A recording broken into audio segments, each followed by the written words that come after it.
Watch your emotions like clouds. Once you have done the previous meditative practices, the next step is to meditate in such a way that you let go of emotional attachments. Let's get one thing clear. Part of the reason why we're all so stressed out and anxious is because our memories are not emotionally neutral.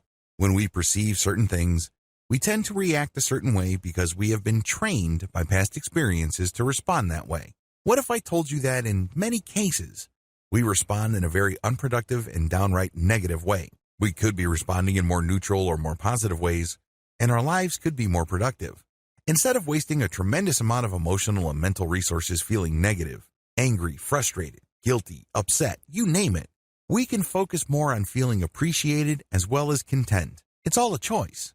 But unfortunately, if we hang on to these past memories and we judge them in a predictably negative way, we lose sight of the fact that we can always choose our judgments. We feel that our negative analysis is just who we are.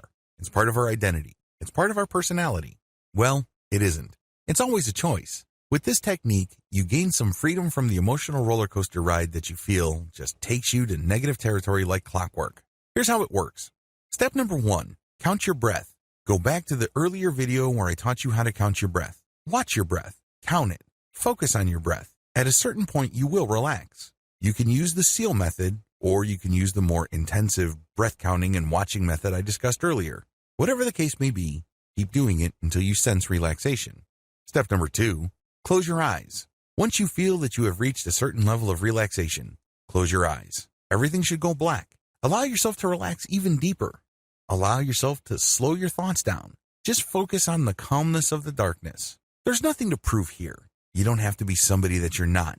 You have nobody to impress. This is just you and your thoughts.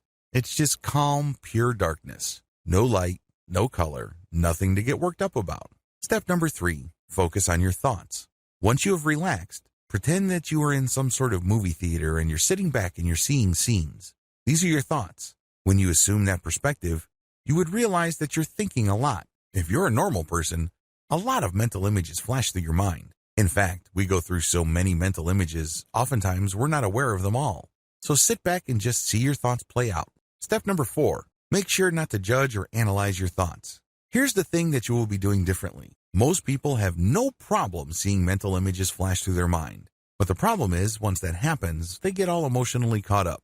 For example, you had an ex who cheated on you, stole from you, or otherwise did bad things to you. How do you think you would feel when you see something that reminds you of him or her? You probably don't feel all that good.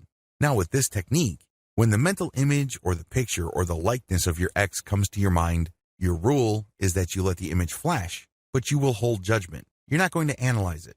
You're just going to acknowledge that this is the image of my ex, this is the image of my boss, this is a scene from my childhood, this is a scene where I was let go at work, this is a scene at jail. Whatever the case may be, you're seeing all these mental images, but you're not judging. You are acknowledging. It's very important that you know the distinction. You're not engaged in pretending to not see something. For example, if there was a fire in your childhood, you're not going to say, well, this was a happy moment in my childhood. No, this was a fire in my childhood. But this is going to be different from this is a very traumatizing childhood memory that basically destroyed my life because I lost both parents. Do you see the difference? There's no judgment here. You just say, this is a fire that happened when I was a child. It's stripped out of all emotional baggage. It's stripped out of all emotional trauma. Acknowledge and describe in a very objective, flat, and neutral way. This is not going to happen overnight.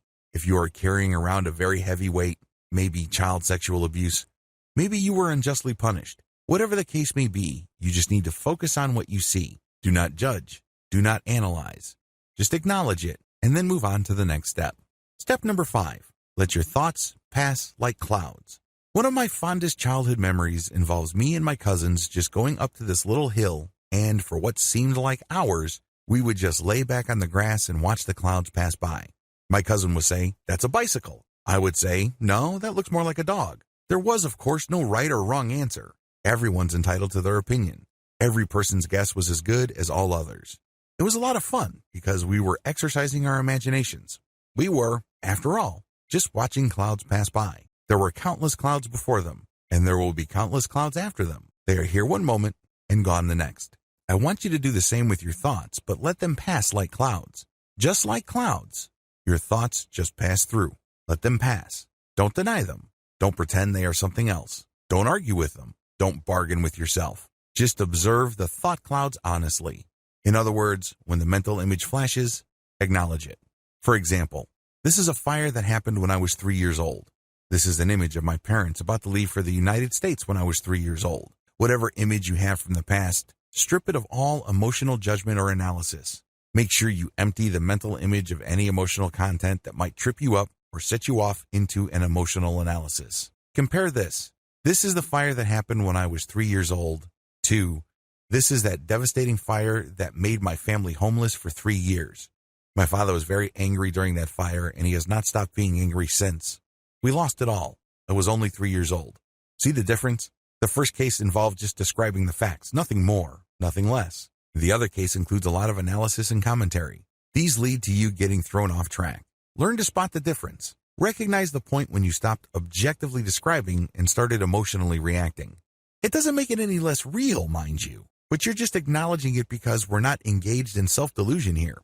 We're not trying to trick ourselves or hypnotize ourselves into thinking that these events, which ultimately are very traumatic and hurtful, did not happen. Instead, you're just acknowledging. And then the next step is what makes it really powerful. When you acknowledge, you then let it pass like a cloud. Just like a cloud, it's going to zoom over your head. It's going to linger slowly, depending on how strong the wind is.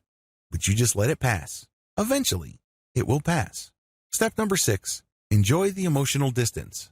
When you repeat this over several weeks, you start noticing emotional distance. Mental images, memories, or what have you, that used to throw you off track no longer do.